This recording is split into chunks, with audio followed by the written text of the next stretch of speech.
복된 주일입니다. 이 시간 여기까지 나오신 여러분들을 위해 하나님의 크신 은혜가 함께하기를 진심으로 기원합니다.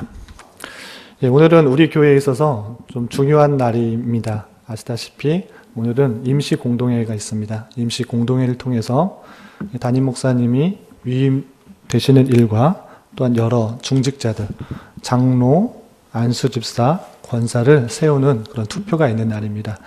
우리가 앞서서 계속 기도한 것처럼 모든 것들이 하나님의 뜻 가운데 순적하게 이루어질 수 있도록, 그리고 사람의 손으로 투표를 하지만 그 가운데서 하나님의 섭리가 있다라는 그런 믿음을 가지고 되시는 분이나 되지 않는 분이나 하나님의 섭리를 고백하는 자로 마음 상하거나 실족하는 일이 없었으면 좋겠고, 누가 되시든지 중직자로 세워지고 또 담임 목사로 세워지고 겸손과 충직함으로 하나님 앞에 맡겨진 일들을 잘 감당하여서 우리 교회가 이 일들을 통하여서 한 걸음 더 전진하고 성숙하고 성장하는 기회가 될 수 있도록 앞으로도 계속 기도해 주시면 좋겠습니다. 오늘은 말씀 일기 본문에 따라서 이사야 17장과 18장을 살펴보는 날인데, 말씀은 다 읽진 않고 18장 4절부터 7절까지 읽었습니다. 앞에서 문맥을 좀 살펴볼 때 18장과 17장은 전체적으로 있어서 이스라엘이 아니라 열방에 대한 심판에 대한 이사야의 예언이 나와 있는 부분 중 한 부분입니다. 우리가 이사야를 크게 두 부분을 나눴을 때 총 66장 중에 1장부터 39장까지는 이스라엘과 열방에 대한 심판의 예언이다, 그 내용들이 주로 있다라고 교훈받았고, 그리고 마지막 2월부터 읽게 되는 40장부터 마지막 66장까지는 심판에서 그치는 것이 아니라 하나님께서 회복시켜 주시고 또 구원자를 보내주셔서 위로하여 주실 것이다 라는 그런 말씀들이 나와 있다라고 이렇게 교훈받았습니다. 그리고 앞서서 우리가 계속 읽었던 것처럼 1장부터 12장까지 주된 내용은 이스라엘 백성들이 얼마나 하나님 앞에서 거짓되고 헛되고 부패하였는가를 고소하고 있고요. 그 가운데서도 하나님께서 메시아를 보내주겠다라는 그런 소망의 말씀들을 전해주고 있습니다. 그리고 13장부터 앞으로 읽게 될 23장까지는 이스라엘만 심판하는 것이 아니라 이스라엘 주변에 있는 열방들조차도 하나님의 심판 가운데 피하지 못할 것이다를 말하고 있습니다. 여러분들 교환에도 나와 있는데요. 13장에서는 주로 바벨론이, 그리고 14장에서는 아수르와 블레셋이, 그리고 15장, 16장에서는 주로 모압에 대한 심판 예언이 있고요. 그리고 오늘 말씀 읽기 본문인 17장과 18장은 다메섹과 구스, 그리고 18장부터 20장까지는 구스, 에디오피아죠. 구스와 애굽에 대하여서, 그리고 21장에서는 해변 광야, 또 에돔, 아라비아라는 그런 지역까지 하나님께서 심판하신다라는 내용이고요. 그리고 23장, 마지막 23장에서는 두로와 시돈 지역에 하나님께서 심판에 대해서 어떻게 설명하고 계시는지를 나오고 있습니다. 이렇게 계속해서 13장부터 23장까지 심판, 그리고 앞서서 계속 살펴본 1장부터 12장까지 이스라엘에 대한 심판, 계속적으로 심판에 대해서 이야기하고 있는데, 이렇게 심판을 하시는 이유가 무엇인가, 또 그것을 통해서 오늘날 무엇을 우리가 교훈받고 도전받고 삶을 적용하여서 살아가야 되는지에 대해서 몇 가지 살펴볼까 합니다. 오늘 말씀 17장 18장의 그거에서 일단은 다메섹과 또 구스에 대한 심판의 내용들을 중심으로 심판이 주는 의미와 목적들을 생각해 보는 시간을 갖도록 하겠습니다. 먼저 17장을 보시면 이렇게 되어 있습니다. 17장 1절에 보면 다메섹에 관한 경고라라고 표현하고 있습니다. 다메섹, 아람의 수도라고 할 수 있는 다메섹, 다메섹에 대한 경고다라고 하면서 그가 받을 심판에 대해서 설명하고 있는 것입니다. 어떤 심판에 대해서 예언하고 있는가? 그것이 1절 하반절에 보라, 다메섹이 장차 성읍을 이루지 못하고 무너진 무더기가 될 것이다. 다메섹에 경고하고 있는데, 지금은 멋있는, 또 힘이 있는 그런 나라 같이 보이지만 앞으로는 성읍을 이루지 못하고 무너진 무더기가 될 것이다 라고 표현하고 있고요. 계속해서 2절 보면 아로엘의 성읍들이 버림을 당할 것이다. 이 아로엘은 실제적으로 여러 지역이 있는데 여기서는 나오는 아로엘 지역은 아람 지역에 있는 요단 동편에 있는 그런 지역으로 생각하면 될 것입니다. 그래서 아로엘의 성읍들도 버림을 당하는 그런 심판을 당할 것이다. 어떻게 보이느냐? 양무리를 치는 곳이 되어 양이 눕되 놀라게 할 자가 없을 것이다 라고 말하면서 그 성읍들이 버림을 받게 되는 처참한 모습들을 설명하고 있습니다. 계속해서 3절은 이렇게 표현하고 있습니다. 다메섹뿐만 아니라 다메섹과 주변에 있는 나라들이 함께 멸절당할 것이다 라는 표현들을 하고 있습니다. 3절을 보면 에브라임의 요새와 다메섹 나라와, 에브라임의 요새라는 것은 북이스라엘의 그런 여러 지역들을 말하는 것입니다. 그 북이스라엘의 여러 지역과 다메섹 나라, 즉 계속적으로 심판을 경고하고 있는 다메섹 나라와 아람의 남은 자가 함께 멸절할 것이다, 심판당하게 될 것이다 라고 표현하고 있는 것입니다.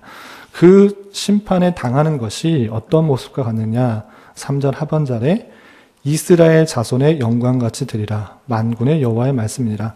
그냥 이 하반절만 말씀을 보면 이스라엘 자손의 영광같이 되리라. 다 부하게 되는 것인가, 회복되는 것인가 이렇게 생각하고 할 수 있는데요. 이것은 역설적인 표현입니다. 앞에서 계속적으로 우리가 읽어왔듯이 이스라엘 영광은 하나님의 심판을 받아서 무너지게 된다라는 것입니다. 북이스라엘의 영광과 같이 되리라라는 것은 그 북이스라엘뿐만 아니라 다메섹, 아람 남은 자들이 멸절하여서 이스라엘의 영광같이 다 무너진 회파된 그런 심판과 같이 될 것이다 라고 역설적으로 표현하고 있는 것입니다.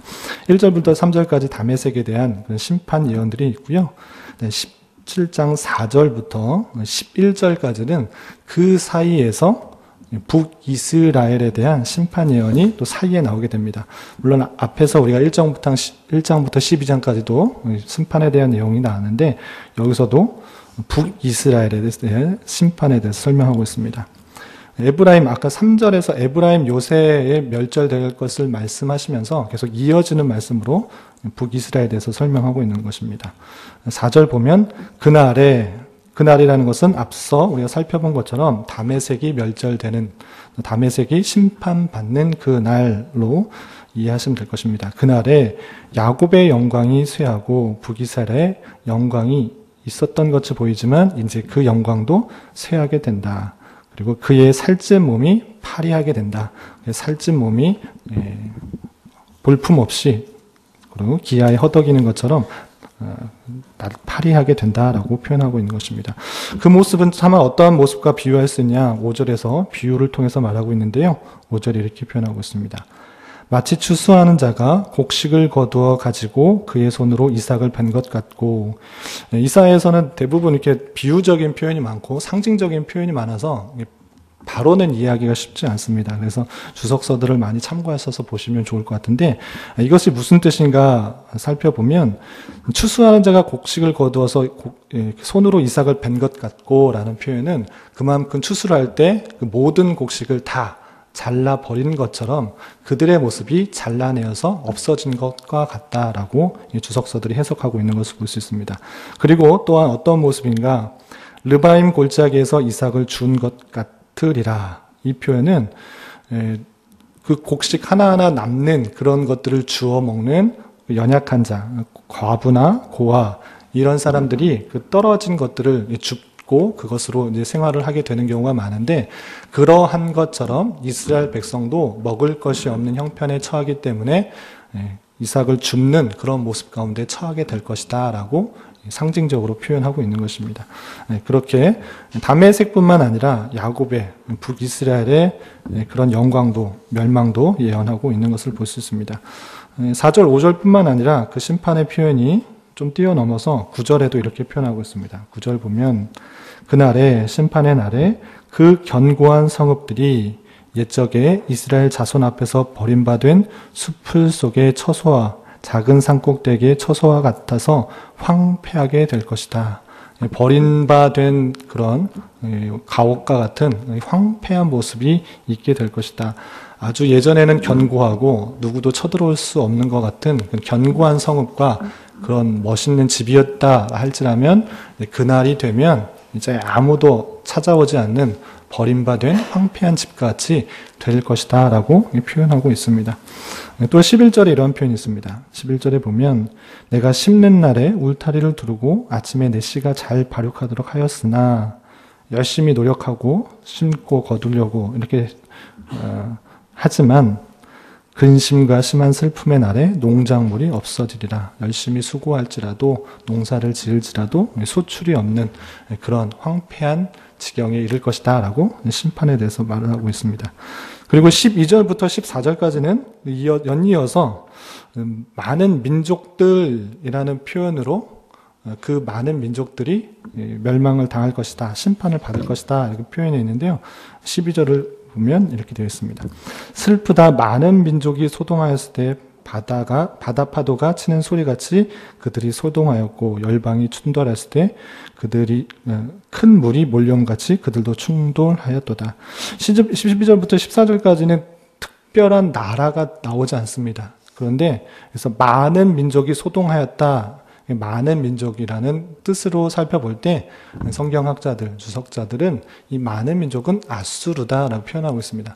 왜냐하면 이 아수르는 나라를 계속적으로 확장시켜 나가는 가운데 많은 민족들을 합치는 것을 볼 수 있습니다.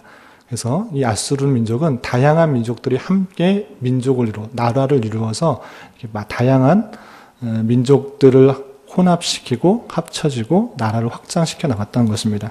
그렇기 때문에 많은 민족이 소동하였을 때라는 그런 표현들은 아수르가 많은 민족들을 데리고 혼합된 그런 민족들을 데리고 전쟁을 하기 위해서 남하하고 또 북진하는 그런 모습들을 표현하고 있다 이렇게 설명하는 것을 볼 수 있었습니다. 그렇게 그런 민족들이 충돌하였지만 어떻게 하는가 13절 14절에 이렇게 표현하고 있습니다. 열방이 충돌하기를 많은 물이 몰려옴 같이 하지만 주께서 그들을 꾸짖으시리니 하나님께서 그들 아수르를 꾸짖으신다, 심판하시겠다라고 표현하고 있는 것입니다. 그들이 멀리 도망함이 산에서 겨가 바람에 흩어짐 같겠고 폭풍 앞에 떠도는 티끌 같을 것이다. 산의 겨가 바람에 흩어진 것 같이 뿔뿔이 흩어질 것이고 폭풍 앞에 터놓는 티끌같이 그렇게 흩어질 것이다. 이렇게 많은 물처럼 폭풍같이 그렇게 세력을 가지고 오겠지만 주님께서 꾸짖으실 때에 그 세력들이 산산이 조각날 것이다 라고 표현하면서 심판을 예언하고 있는 것입니다. 14절에서도 보라 저녁에 두려움을 당하고 아침이 오기 전에 그들이 없어졌나니 이는 우리를 노력한 자들의 몫이요 우리를 강탈한 자들의 보응이니라. 하나님의 백성을 괴롭히고 강탈하고 꾸짖었던 강탈하였던 그런 사람들은 하루아침에 없어지게 될 것이다 라고 심판 예언을 하고 있는 것입니다. 그리고 마지막으로 우리가 18장에서는 구스라는 지역의 심판 예언을 볼 수 있습니다. 아시다시피 구스는 오늘날의 에티오피아 지역이고요. 지역적으로는 지금의 에티오피아는 나라가 그렇게 크지 않습니다. 그렇지만 이 당시에 약 BC 7세기경에 또 8세기경에 이 구스라는 지역, 에티오피아 지역은 나일강 하부 지역에 상당히 큰 지역을 차지하고 있는 소말리아부터 또 나일강 하대 밑에 부분을 크게 차지하고 있는 그런 나라였습니다. 그래서 애굽보다는 강성하지는 않지만 또 영향을 미치지 않지만 나일강 하부 쪽에서 큰 세력을 끼치고 있었던 그런 나라였다는 것을 생각하면 될 것입니다. 그런 구스 나라에도 에티오피아에도 또 심판 예언을 하고 있습니다. 어떤 심판을 하고 있는가? 1절에서 보면 슬프다 구스의 강 건너편 날개치는 소리 나는 땅이요. 슬프다 전제가 안타깝다 심판을 받겠다니까 너희들도 안타깝다라고 표현하고 있는 것입니다. 구스 강 건너편 날개치는 소리 나는 땅이요. 강 건너편이라고 했을 때 나일강, 큰 나일강의 그 하부 쪽, 그 건너편에 날개치는 좀 멋있는 또 세력을 끼치고 있는 그 소리 나는 땅 구스여 슬프다. 이게 슬프게 되었다.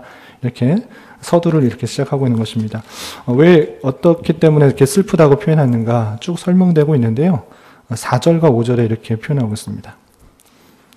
구스의 심판의 모습들을 이렇게 표현하고 있습니다. 18장 4절 5절 보면 여호와께서 내게 이르시되 내가 나의 처소에서 조용히 감찰함이 쬐이는 일광 같고 가을 더위의 운무 같도다.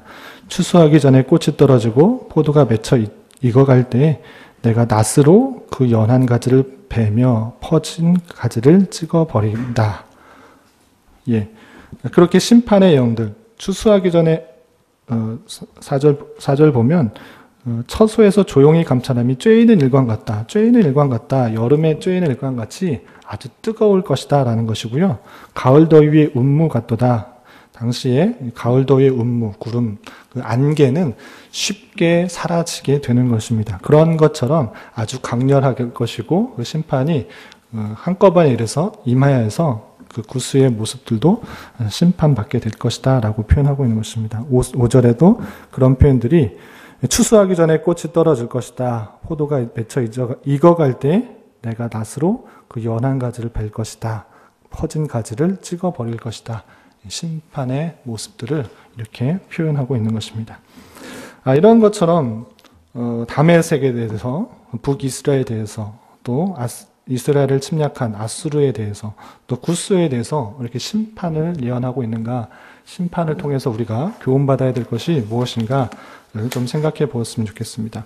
교환티편을 살펴보면 3가지 정도 우리가 좀 도전받으며 생각했으면 좋겠는데, 첫 번째는 우리가 흔히들 잘못 생각할 수 있는 것, 흔히들 놓칠 수 있는 것이 무엇이냐면 하나님께서 택하신 백성, 이스라엘 백성 또는 선민과 성민, 하나님의 자녀들만 다스리고 보호한다라는 그런 좁은 또는 이분법적인 생각인 것입니다.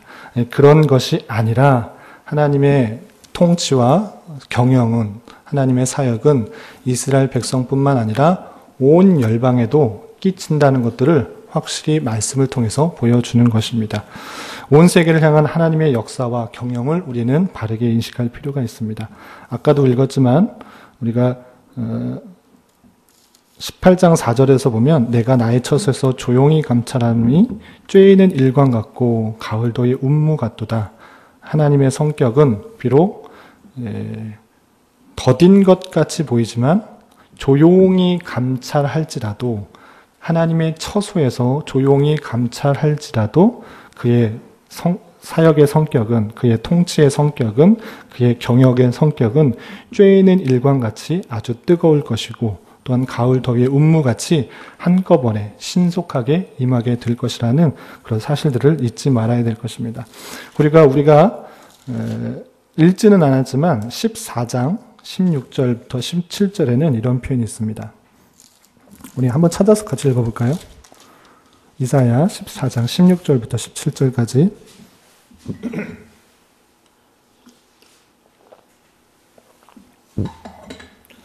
예, 물론 교환에도 다 있지만 우리 또 찾아가서 자기 성경책을 좀 밑줄 쳐가면서 또 자기 성경책을 보는 것도 중요할 것 같습니다.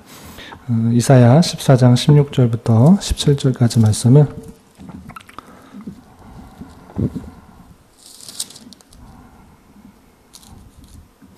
이거 26절부터 27절까지인데 제가 잘못 기록했습니다. 14장 26절부터 27절까지 함께 봉독하겠습니다. 이것이 온 세계를 향하여 정한 경영이라. 이것이 열방을 향하여 편손이라 하셨나니 만군의 여호와께서 경영하셨은즉 누가 능히 그것을 패하며 그의 손을 펴셨은즉 누가 능히 그것을 돌이키랴. 예, 하나님께서 경영하셨은즉 누가 그를 패하겠느냐. 그리고 하나님께서는 온 세계를 향하여 경영하신다. 열방을 향하여 편손이 있으시다라고 생각해야 될 것입니다. 하나님의 사역의 범위와 능력은 온 세계를 향한 것이고 하나님께서 정한 것이면 돌이킬 수 없는 것입니다. 모든 것을 주님의 뜻과 계획 가운데 신실하게 이끌어 나가신다는 그 사실들을 잊지 말아야 될 것입니다. 그러한데 우리는 쉽게 이렇게 생각할 때가 있습니다. 첫 번째 잘못은 아까도 말씀드린 것처럼 이분법적으로 생각하는 것입니다. 무엇이냐면 이 세계는 하나님의 세계가 있고 또는 악한 세력의 그런 싸움으로 생각하는 것입니다. 하나님께서 다스리는 곳은 평화와 안락과 또 기쁨이 넘치는 것이고 사탄이 다스리는 곳은 악한 세력과 우상과 또 속임과 다툼과 질투만 있는 것이다. 이렇게만 생각하는 것입니다. 이분법적으로. 쉽게 말하면 북한 땅에는 하나님께서 다스리지 않고 또는 이슬람 지역의 많은 국가들, 기독교를 탄압하는 많은 국가들은 하나님께서 통치하지 않으실 것이다 라고 따로 띄워놓고 생각할 경우가 있다는 것입니다. 그런 것이 아니고 비록 하나님을 고백하지 않는 나라일지라도 그 모든 나라를 하나님께서 다스리시되 하나님의 방법과 뜻 가운데 그들이 주장되고 있다는 사실을 고백해야 될 것입니다. 그런 여러 가지 표현들이 성경에 많이 있는데요. 여러분들 잘 아는 표현은 마태복음 10장 29절과 에베소서 1장 11절 이런 표현들을 근거로 모든 것이 하나님께서 다스리신다라는 것들을 또 이해할 수 있습니다. 마태복음 10장 29절 보면 참새 2마리가 한 아사리온에 팔리지 않느냐. 그러나 너희 아버지께서 허락하지 아니하시면 그 하나도 땅에 떨어지지 아니하리라. 이것은 땅에 참새가 떨어지고 안 떨어지고 이것만 말하는 것이 아니고 하나님께서 허락하실 때의 모든 것들이 진행된다라고 이해해야 되는 것이고요. 에베소서 1장 11절에 이런 표현도 있습니다. 모든 일을 그의 뜻의 결정대로 일하시는 이의 계획을 따라 하나님께서 뜻이 있고 계획이 있는데 그것에 따라 모든 것들이 진행된다라고 하는 그런 표현들입니다. 그렇기 때문에 우리가 늘 가져야 되는 것, 잊지 말아야 될 것은 온 세상 모든 만물이 하나님의 뜻과 계획 가운데 진행된다. 비록 악한 것 같이 보이는 세력들이 있을지라도 하나님의 때 하나님의 방법으로 사용하시기 위해 그것들을 사용하신다. 사탄조차도 그렇게 악하게 마음을 주장하고 조종하는 사탄조차도 하나님의 뜻과 계획 가운데 그 선한 하나님의 놀라운 능력을 이루시기 위해 그것을 사용하시는 것이다 라고 생각해야 될 것입니다. 또한 한 가지 더 생각해야 될 것은 무엇이냐면 하나님께서 모든 것들을 그의 뜻과 계획 가운데 주장하신다고 할 때에 우리의 자세는 세상과 세계와 상황을 보며 하나님의 뜻과 계획을 감찰할 수 있어야 된다는 것입니다. 우리는 세상을 구약시대 지금 우리가 읽은 것처럼 구스를 심판하고 또 바벨론을 심판하고 애굽을 심판하고 모압을 심판하고 계속적으로 심판하신다. 그것을 통해서 하나님께서 역사하신다라고 했을 때 오늘날에도 마찬가지로 다양한 환경과 사건을 통해서 우리에게 경고하는 것이 있음에도 불구하고 우리는 그 사실들에 대해서 너무나 무감각하게 살아가고 있다는 것입니다. 쉬운 예를 들어서 뉴스를 켜면 세상에 대해 악한 것들이 많이 나오고 심지어는 더 종교적으로 타락한 모습들이 많이 나오게 되는 것을 봅니다. 그것에 대해서 하나님께서 경고하는 손길인 줄 알아야 할 텐데 우리는 그것에 대해서 너무 무감각하게 전혀 별개의 모습으로 생각하고 있지 않는가 고민해 보아야 될 것입니다. 우리는 다양한 손길을 통해서 하나님께서 경고하시고 또 말씀하시는 손길이 나에게 해당하는 손길은 아닌지 나를 교훈하려고 하는 손길은 아닌지 되돌아봐야 될 것입니다.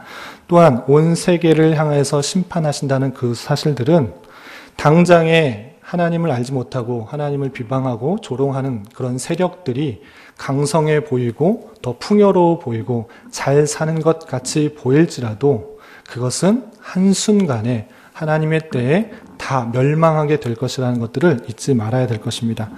그렇게 그들의 종말을 아는 자로서 이 세상의 일시적인 풍요로움, 일시적인 번영, 일시적인 강성함에 마음을 뺏기지 말고 다양한 방편으로 하나님께서 그것들을 멀리하게 하시고 또 그것들을 따라가지 못하도록 하게 하고 죄악을 지적하실 때 지체하지 말고 회개해야 될 것입니다.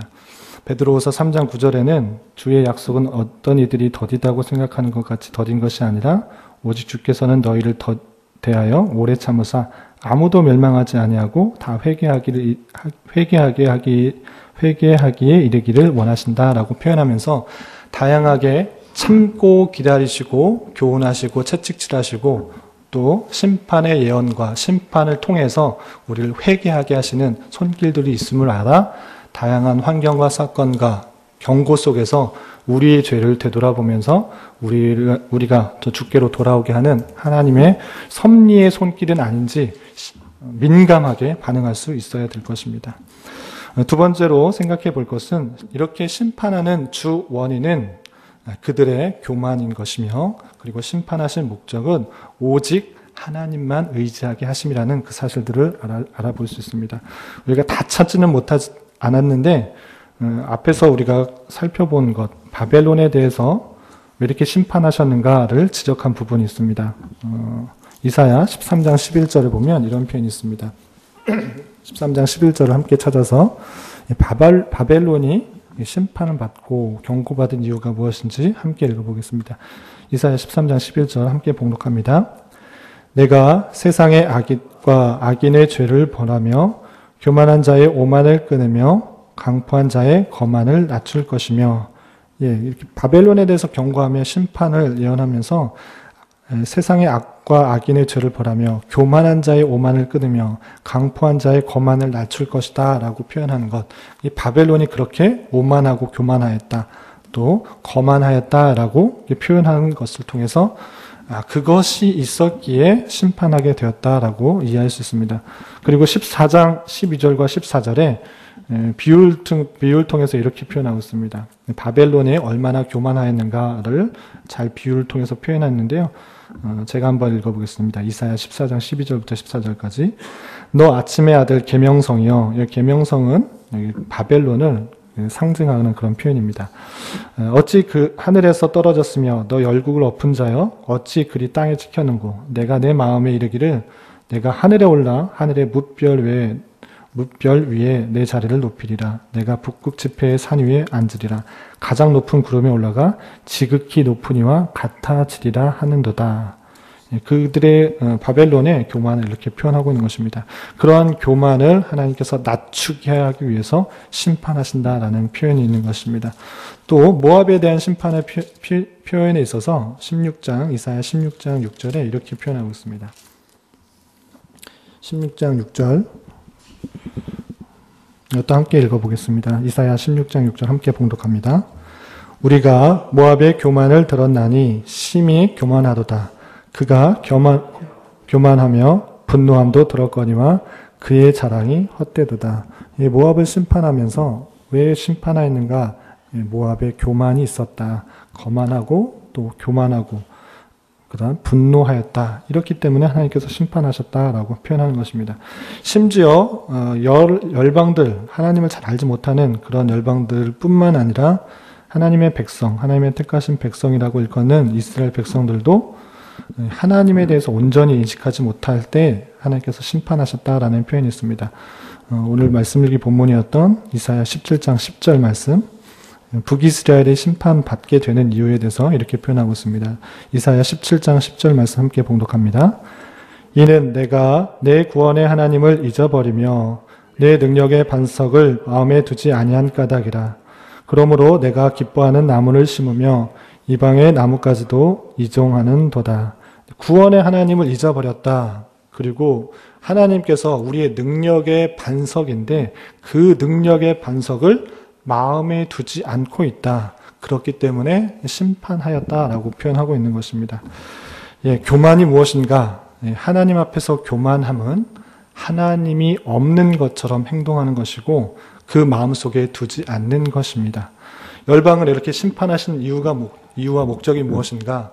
우리가 지난주에 살펴본 것처럼 이스라엘 백성들은 합리적인 생각으로 또 실리적인 생각으로 인간적인 방법으로 어려움이 닥칠 때는 하나님을 의지하는 것이 아니라 이웃 나라, 강한 나라를 의지하는 것입니다.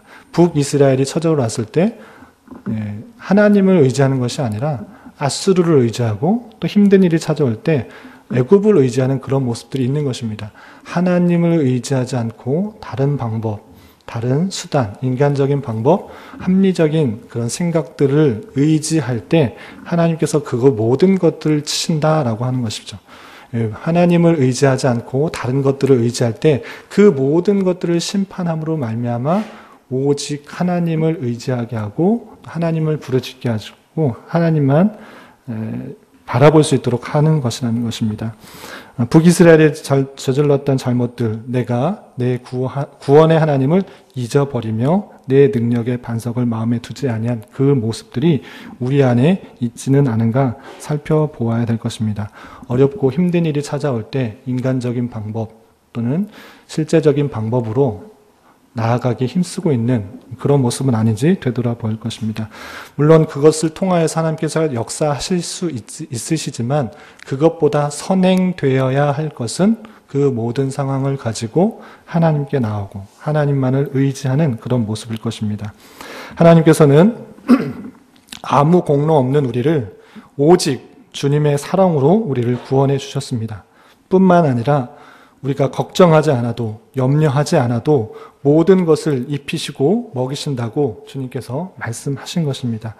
우리는 오직 그분께 붙어 있을 때만 우리가 온전히 행할 수 있으며 좋은 열매를 맺을 수 있다는 그 사실들을 잊지 말아야 될 것입니다. 잘 아시는 말씀 중에 요한복음 15장 5절에는 이렇게 표현하고 있습니다. 나는 포도나무요 너희는 가지라.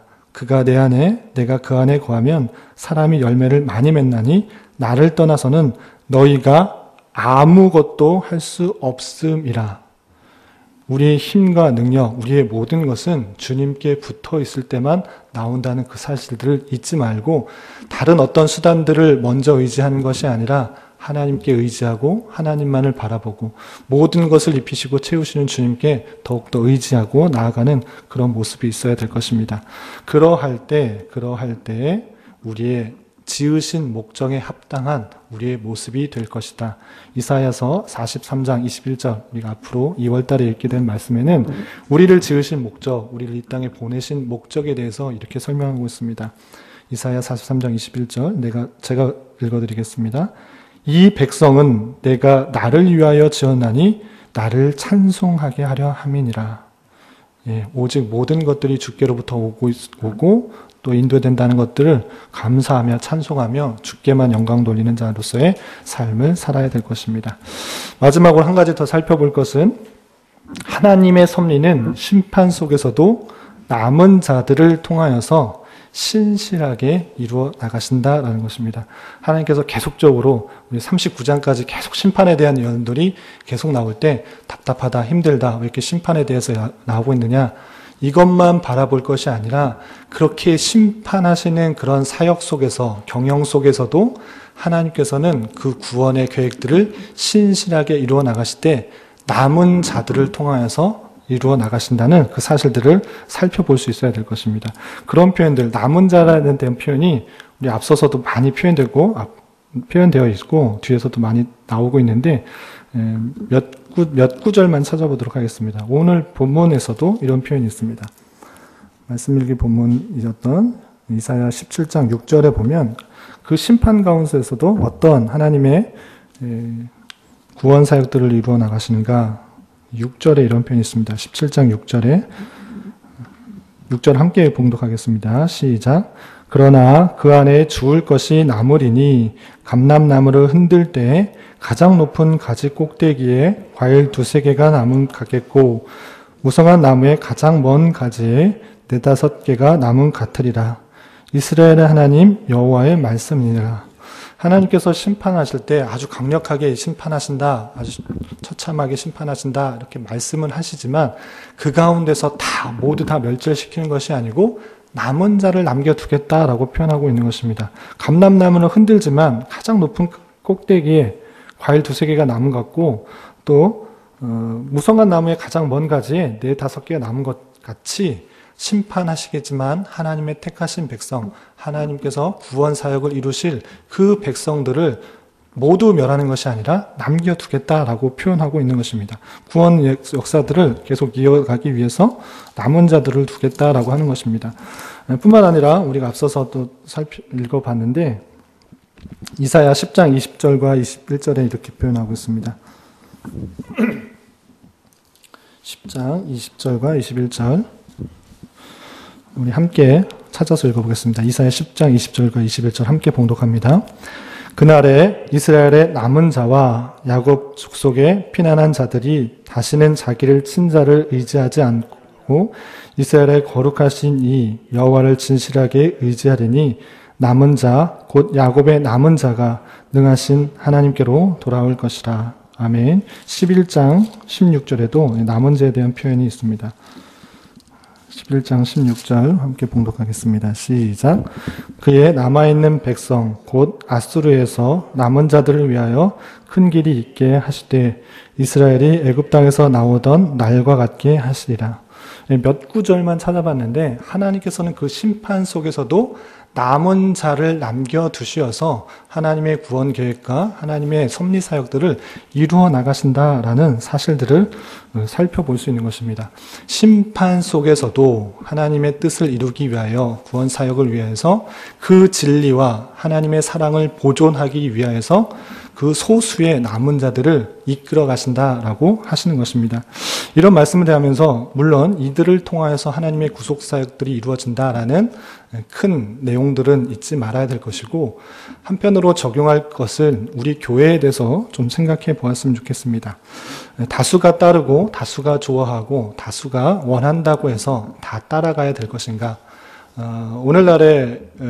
오늘까지 있었던 교회 사회의 모습들을 볼 때 진리의 말씀 또는 개혁주의의 모습, 장로교회의 모습들은 항상 다수의 모임이었다기보다는 소수의 진리를 보존하기 위한 그런 내용들의 모습이었던 것 같습니다. 많은 사람들이 원하고 따르고 또 좇는다고 해서 정말 하나님께서 원하시는가는 상당히 조심스럽게 생각해 보아야 될 것이고 우리가 나아갈 방향이 맞는가 살펴보아야 될 것입니다. 참된 진리의 말씀은 넓고 편하고 사람들을 향한 길이라기보단 좁고 또 협착하고 또 십자가의 길이며 하나님께서 원하시는 참된 모습으로 나아가기는 또 신경 써야 될 것이 많고 더 우리가 하나님 말씀을 살펴보아야 될 것이 많이 있는 것입니다. 때로는 소수의 진리를 갖고 있는 사람을 통하여서 하나님의 선하신 뜻과 구속사역이 이루어지게 됨을 알고 우리의 신앙의 길이, 우리의 교회의 모습이 나아갈 방향이 편하고 또 안락한 길, 많은 사람들이 따르는 길, 원하는 길이라기보다는 하나님께서 원하시는 길이 무엇인지를 늘 살피고 좁고 험하고 또 따르지 힘들지라도 십자가의 길, 진리의 길이 무엇인지를 잘 살펴서 우리가 가져온 여러 가지 가치와 정신들을 잘 지켜 나가야 될 것입니다. 그러할 때 그 진리의 말씀들을 정직하게 갖고 있고 하나님께서 원하시는 것들을 굳게 잡고 있을 때 그 사람들을 통하여서 변하지 않는, 세상에 물들지 않는, 세속화되지 않는 하나의 진리의 말씀을 가지고 우리가 이 말세 때 진리의 말씀을 잘 유지해 나가서 쓰임받는 선한 도구로 쓰임받는 은혜가 있게 될 것입니다. 좁고 힘든 일이지만 개혁주의의 정신들 또 같이 가야 될 사람들의 내용들과 또 힘을 써서 어렵고 힘든 일이지만 모든 교회가 가는 길이 아니라 하나님께서 원하시는 가는 길을 좁고 험하더라도 힘써 지켜나가기에 힘쓸 수 있는 저와 여러분이 되어야 될 것입니다. 말씀을 정리할까 합니다. 잘 느끼지 못할지라도 이 세상의 모든 것들은 하나님의 뜻하심 가운데 신실하게 진행되고 있습니다. 이러한 사실들을 잘 깨달은 자로서 우리 개개인의 삶에서 또한 우리 공동체 안에서 계속해서 이러한 모습들, 고백하는 모습들이 잘 드러나야 할 것입니다. 그러할 때 참된 하나님의 나라가 이 땅에 이루어지게 되는 것입니다. 이러한 은혜가 저와 여러분, 우리 모두에게 있기를 진심으로 기원합니다. 기도하겠습니다. 하나님 아버지 감사합니다. 오늘 말씀을 통하여 온 세계를 향한 하나님의 경영의 내용에 대해서 깨달았습니다. 때로 우리의 무지함과 어리석음으로 주님을 멀리하며 주님을 없이 살아갈 때가 많이 있었음을 고백합니다. 저희들을 불쌍히 여겨주시고 날마다 주님만을 의지하며 주님께서 공급해 주시는 힘으로 살아가기에 힘쓴 자 되게 하여 주시옵소서. 하나님의 섭리를 믿는 자로서 주어진 상황과 여건 속에서 하나님의 신실하신 인도하심의 손길들을 고백하는 자 되게 하여 주시옵소서. 예수님의 이름으로 기도드리옵나이다. 아멘. 다 같이 일어나셔서